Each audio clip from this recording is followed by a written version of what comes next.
fondateurs de notre nation ont posé dans la dignité un acte héroïque qui a abouti à la proclamation de l'indépendance de la République de Guinée le 2 octobre 1958, ouvrant ainsi la voie à la libération de nombreux pays africains. Cette œuvre historique, inédite pour l'époque, demeure pour nous une source d'inspiration intarissable. Le courage et la détermination des femmes et des hommes qui nous ont libérés du joug colonial continuent aujourd'hui encore de guider nos pas et nos actions au service exclusif de notre bien-aimée patrie. Depuis cette date historique et en dépit de nos manquements structurels, de nos divergences socio-politiques, de nos ambitions pour notre pays, nous avons tenu à garder le cap. C'est le lieu pour moi, au nom de tous les Guinéens, de m'incliner pieusement devant la mémoire de nos illustres héros connus et anonymes, qui ont tout sacrifié pour nous permettre d'exister en tant que République unie et indivisible, riche de sa diversité culturelle et sociale. Nous ne trahirons jamais cet idéal qui nous a été légué. Guinéennes, Guinéens, chers compatriotes, comme vous le savez, la situation qui prévalait en Guinée avant le 5 septembre 2021 était devenue insupportable pour l'ensemble des populations.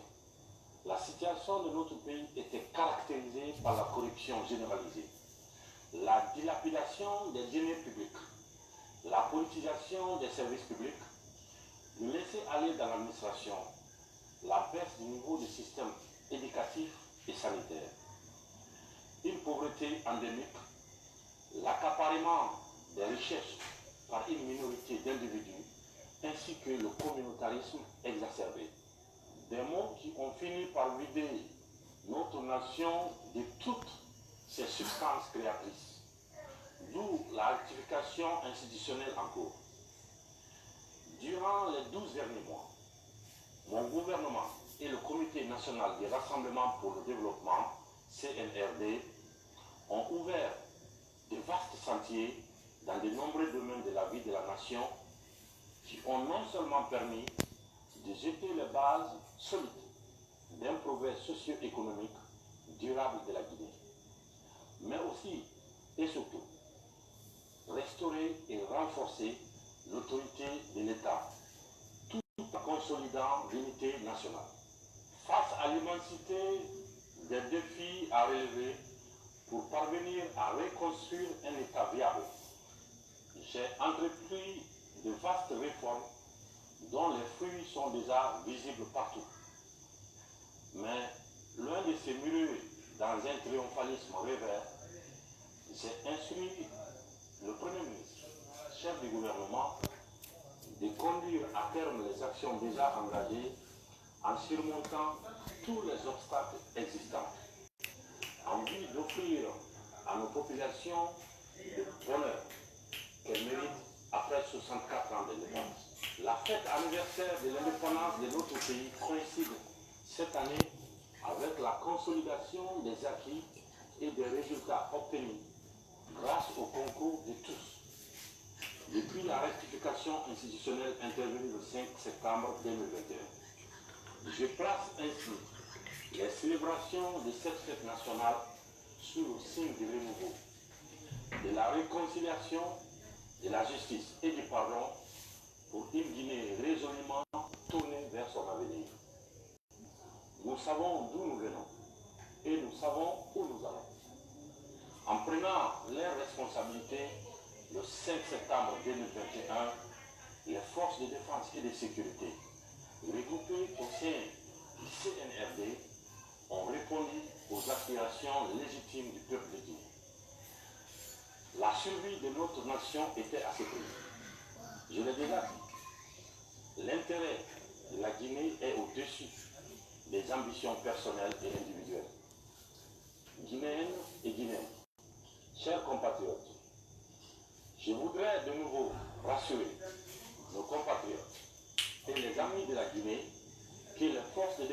de sécurité et l'ensemble des membres du gouvernement n'ont aucune intention de confisquer le pouvoir. Ils sont plutôt déterminés à œuvrer pour un retour à l'ordre constitutionnel, tout en évitant les erreurs du passé. Car l'histoire de notre pays nous enseigne qu'une transition bâclée débouche inévitablement sur une nouvelle transition. Notre rôle est de mettre fin définitivement à ces cycles sans fin, à travers les garde-fous nécessaires qui passent par la mise en place d'institutions solides, défiant l'espace et le temps, et qui résistent à la tentation des hommes. En cette phase délicate de la vie de notre nation, propice à toutes sortes de convoitises, nous sollicitons la compréhension, l'accompagnement et l'appui de tous les amis de la Guinée pour la réussite de la transition de manière inclusive et apaisée à travers le dialogue et la concertation. À cet effet, notre main tendue pour un sursaut patriotique au-delà des clivages ethniques et politiques reste maintenue, afin de construire ensemble la Guinée de demain. Lorsqu'il s'agit de l'avenir de tous et du destin commun, les égos personnels doivent céder la place au bon sens qui commande à tout instant de privilégier l'intérêt général. Oui, je tends la main, il me ferme et frappe sans arrière-pensée afin de taire nos divergences passagères pour faire face à l'immense chantier de refondation de notre pays. Nous le devons à nos enfants et aux générations futures. Le cadre de dialogue que j'ai institué doit servir de havre pour discuter, sans tabou, de toutes les questions d'intérêt national. Tous les sujets sont les bienvenus, dès lors que le consensus est la voie recherchée. Le peuple de Guinée ne demande qu'à disposer de lui-même. Je voudrais rappeler que les ambitions personnelles, les destins individuels et les aventures solitaires ne sont pas une voie à même de prospérer hors du consensus auquel le peuple de Guinée aspire. Chers compatriotes, je voudrais remercier tous nos compatriotes et amis de la Guinée, parfois anonymes, qui œuvrent inlassablement à la défense des intérêts de la Guinée. J'associe à ces remerciements les partenaires au développement, les investisseurs nationaux, étrangers et les ressortissants des pays amis vivant en Guinée pour leur participation active au développement socio-économique de notre pays. La Guinée reste ouverte au monde et notre diplomatie s'évertue à entretenir des relations de coopération mutuelle avantageuses avec toutes les nations. La Guinée a été le fer de lance d'intégration et de l'unité du continent africain. Elle continue de jouer son rôle dans cette direction. Guinéennes, Guinéens, chers compatriotes, en garantissant la stabilité du pays malgré un environnement sécuritaire régional tendu, l'armée guinéenne a démontré une nouvelle fois son sens élevé de patriotisme. C'est le moment de féliciter et d'encourager nos forces de défense et de sécurité pour la discipline, l'engagement dans la défense de l'intégrité territoriale, la protection des populations et de leurs biens, ainsi que leur participation aux missions de maintien de la paix à l'échelle régionale et internationale. Nous n'oublions pas dans nos prières et nos pensées les vaillants soldats de nos armées tombés sous le sang d'honneur en défendant la Guinée et les valeurs de liberté qu'elle incarne. Les sacrifices ultimes de nos martyrs pour que notre nation brille et continue sa marche victorieuse ne seront jamais vains. Guinéennes, Guinéens, chers compatriotes, lorsque j'ai prêté serment le 1er octobre 2021, conformément aux dispositions de la transition, je me suis engagé devant la nation de m'employer de toutes mes forces pour honorer le peuple souverain de Guinée et de servir loyalement mon pays, en faisant appel à toutes les compétences pouvant être utiles à l'édification de notre maison commune. Je n'ai jamais changé. Chef de l'État, je comprends parfaitement les douleurs d'une jeune mère en train de donner la vie dans un centre de santé délabré et mal équipé de Balaki, parce que l'État a été absent pendant de nombreuses années.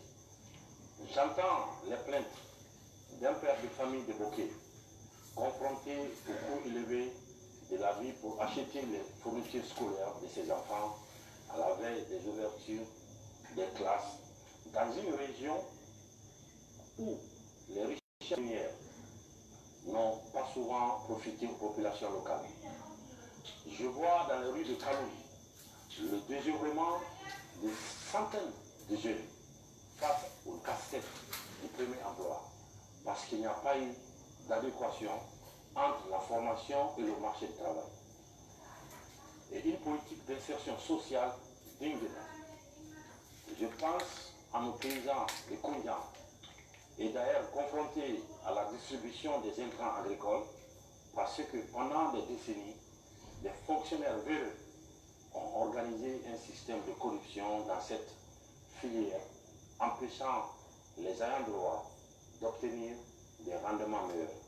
Un peu partout, je vois les images d'établissements à l'abandon depuis des lustres, en région forestière notamment, alors que les fonds pour les rénover ou construire de nouvelles salles de classe ont été détournés au détriment de l'avenir de nos enfants. J'en passe. Chacun de ces manquements de l'État, conséquence d'une gestion catastrophique des gouvernements successifs dont j'ai hérité, me fend le cœur, m'interpelle et m'oblige à apporter des solutions pour soulager et abréger les difficultés de nos populations. C'est un combat permanent que nous ne pouvons gagner qu'ensemble. En une année de gestion, des progrès considérables ont été accomplis. Des routes, des écoles, des hôpitaux, des points d'eau, des logements sociaux, des centrales électriques sont en construction partout dans le pays. Plusieurs domaines bâtis et non bâtis de l'État, jadis spoliés, ont été récupérés et rendus à la Guinée. De nombreux chantiers arrêtés, faute de suivi correct, ont redémarré. Des contrats miniers de plusieurs milliards de dollars ont été renégociés pour permettre aux Guinéens de mieux profiter des richesses de leur pays. Grâce à une gestion rigoureuse des deniers publics, l'inflation recule. Le franc guinéen s'apprécie face aux devises étrangères. Une forte croissance est attendue en fin d'année avec tous les indicateurs macroéconomiques au vert, malgré une conjoncture mondiale difficile. Ces progrès économiques ont permis de rehausser, par exemple, les bourses d'entretien de nos étudiants, aussi bien en Guinée qu'à l'étranger, et de revaloriser les pensions de retraite de nos aînés. De gros efforts faits pour le paiement de la dette intérieure permettent à nos entreprises de créer des emplois et de participer à la réduction des taux de pauvreté. Dans la lutte contre la corruption, des dizaines de milliards de francs ont été récupérés et reversés dans les comptes de trésor pour les réinvestir dans les secteurs porteurs de croissance. Sur le plan judiciaire, après 13 ans d'attente pour les victimes et leurs familles, nous avons mobilisé tous les moyens pour la tenue du procès des événements du 28 septembre 2009. Nous voulons une justice totalement indépendante afin de bâtir un état de droit où tous les Guinéens seront égaux devant la loi. Guinéennes, Guinéens, chers compatriotes, l'espoir d'une Guinée meilleure renaît partout. Mais malgré tous nos efforts, tant que dans certaines familles, les inégalités et la misère persisteront, je ferai mienne toutes ces souffrances non méritées pour notre pays qui a tout pour offrir à ses filles et fils un cadre de vie décent. Ce cadre de vie rêvé est la raison d'être de mon gouvernement et celle du CNRD. Je suis conscient que pour arriver au développement harmonieux et équilibré de la Guinée, nous devons nous réconcilier avec notre histoire. Notre histoire commune, construire une communauté de destin basée sur la justice et le pardon au bénéfice de tous. Chers compatriotes, nous croyons profondément aux valeurs qui fondent notre pays. Il est de notre devoir de veiller à ce que nos pactes républicains à construire au cours de cette transition convergent avec la vision du peuple, tout en vous invitant à l'unité, au rassemblement, à la cohésion, à la vigilance et à la concorde nationale. Je formule pour chacun et chacune de vous mes vœux ardents de santé et de bonheur dans une Guinée paisible et fière de son parcours, malgré les subversions de notre histoire que nous assumons pleinement. Bonne fête d'indépendance à Babassi, dans Bantignel, au Fouta, à Koukoudé, dans Doupro et à Kassa, en Basse-Guinée, à Topata, dans Oumé, en forêt, à Batila, dans Baranama, en Haute-Guinée, et partout où bat le cœur de notre cher pays. Vive la République, que Dieu bénisse la Guinée et les Guinéens. Je vous remercie.